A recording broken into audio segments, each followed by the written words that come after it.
Salut à tous, j'espère que vous allez bien. Pour cette vidéo, ça va être un peu différent de ce que je peux faire habituellement car aujourd'hui ce sera pas un test mais plutôt une question que je me suis posée, à savoir pourquoi est-ce que j'ai switché d'Android vers Apple il y a presque 2 ans. Et surtout, qu'est-ce qui m'a fait rester chez Apple après ce switch. Alors je vais vous expliquer pourquoi j'ai switché il y a environ 2 ans d'Android vers Apple.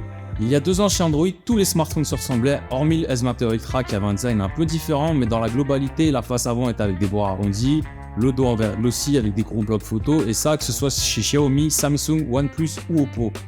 Pour vous dire, lorsque j'étais avec des amis, il nous arrivait souvent de confondre nos smartphones quand ils étaient posés sur une table, et je suis sûr que vous savez de quoi je parle là. Tout ça pour dire que je trouvais que le marché Android stagnait et qu'hormis des fonctionnalités parfois futiles, peu de choses changeaient sur les smartphones Android.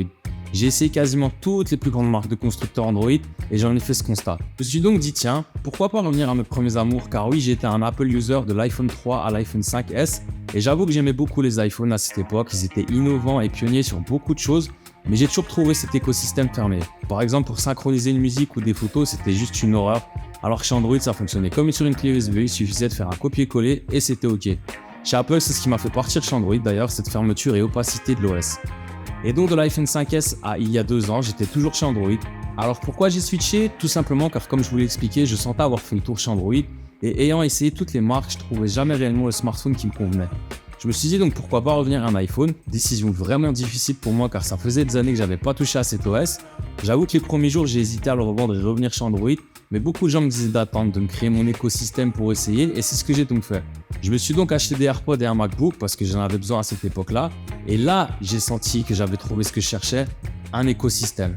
La force d'Apple est là, elle est dans cet écosystème car oui, Apple n'est plus si innovant qu'à ses débuts, même si avec ses puces et mains ils ont mis une claque à tout le monde dans l'univers du PC, enfin ça c'est mon avis, mais Apple c'est un écosystème où tout est interconnecté. Vous appellerez par exemple vos AirPods sur votre iPhone et ils le seront automatiquement sur tous vos devices Apple, que ce soit votre iPad, votre Mac, c'est juste incroyable en fait.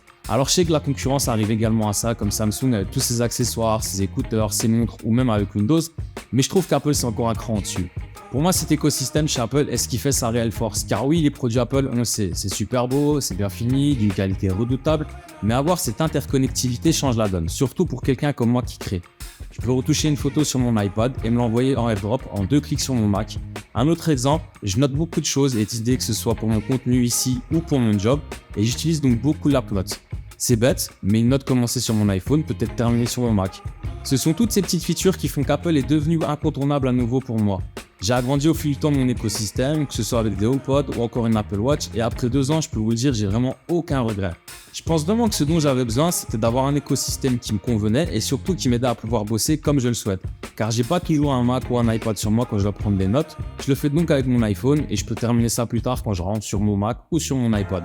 Alors oui, on me dira des applications tierces peuvent le faire comme Notion par exemple, mais déjà de une, j'ai vraiment beaucoup de mal avec Notion. Je trouve cette app assez complexe, mais bon, ça c'est mon avis. Et de 2, ici c'est natif, pas besoin d'installer quoi que ce soit chez Apple. Après bien sûr, n'allez pas penser que c'est un monde parfait et merveilleux Apple. Bien sûr, il y a des bugs de temps en temps, bien sûr tout ne fonctionne pas parfaitement, il m'arrive de ne pas pouvoir switcher facilement mes AirPods d'un device à l'autre, et ça je vous avoue que c'est super chiant, mais bon, ça arrive. Il y a souvent des soucis lors des grosses mises à jour sur iPhone par exemple. Récemment j'avais un souci avec Apple Music qui fonctionnait très aléatoirement, ça a été corrigé depuis, mais bon j'avais quand même eu ce bug pendant plusieurs semaines. Donc voilà, bien sûr, aucun écosystème ne sera jamais parfait, mais il faut juste que chacun trouve celui qui lui convient dans sa manière de bosser. Un autre point également, Apple est devenu beaucoup moins innovant que par le passé. Comme je vous l'ai dit, surtout du côté des smartphones et des features comme la charge ultra rapide, ça me manque énormément par exemple. Ou encore la charge sans fil inversée qui existe depuis des années sur Android et toujours rien chez Apple. Et d'un point de vue global, Android prend beaucoup plus de risques, comme Samsung avec ses Fold par exemple. Donc toutes ces petites choses me manquent tout de même et pourraient pourquoi pas me refaire changer un jour d'écosystème. Pour conclure, comme je vous l'ai dit, c'est pas spécialement les smartphones en eux-mêmes qui m'ont fait changer, mais c'est plutôt l'écosystème qui m'a fait passer le cap. Comme je vous l'ai dit, il existe bien évidemment des écosystèmes, dont celui de chez Samsung qui fonctionne très bien, mais je trouve personnellement qu'il faut toujours faire beaucoup de petites manips supplémentaires, comme par exemple connecter son téléphone avec un PC Windows. Il faut installer une app, suivre différentes étapes. Certes, c'est pas grand chose, mais je le répète encore, chez Apple, tout ça est natif. Enfin voilà, je vais pas faire plus long car la vidéo l'est déjà assez. J'espère que ce type de contenu vous a plu. Si c'est le cas, n'hésitez pas à me le faire savoir en commentaire, à exploser les pouces bleus. Je vous dis salut à tous et à la prochaine.